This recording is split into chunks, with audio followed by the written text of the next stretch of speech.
السلام علیکم بچوں، آج ہم پڑھیں گے اسم علم کی اقسام۔ لاسٹ ویڈیو میں ہم نے پڑھا تھا اسم معرفہ کی اقسام کو۔ اسم معرفہ کی اقسام میں ایک قسم اسم علم ہے۔ اسم علم کی 5 اقسام ہیں: خطاب، لقب، تخلص، کنیت، عرف۔ خطاب وہ اعزازی نام ہے جو کسی کو قومی یا علمی خدمت کی وجہ سے حکومت کی طرف سے دیا جاتا ہے، جیسے علامہ اقبال، نشان حیدر، شمس العلماء وغیرہ۔ اسم علم کی دوسری قسم ہے لقب۔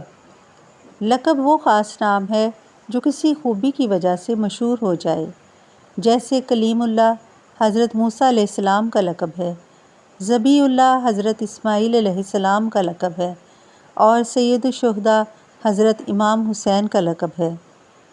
اسم علم کی تیسری قسم ہے تخلص۔ تخلص وہ مختصر نام ہے جو شاعر اپنے اصل نام کی بجائے شاعری میں استعمال کرتے ہیں، جیسے حالی، غالب، میر اور درد وغیرہ۔ اسم علم کی 5ویں قسم ہے کنیت۔ کنیت وہ نام ہے جو باپ بیٹے یا ماں بیٹی کے رشتے کو ظاہر کرے، جیسے بنت مریم، ابن علی، ابن خطاب وغیرہ۔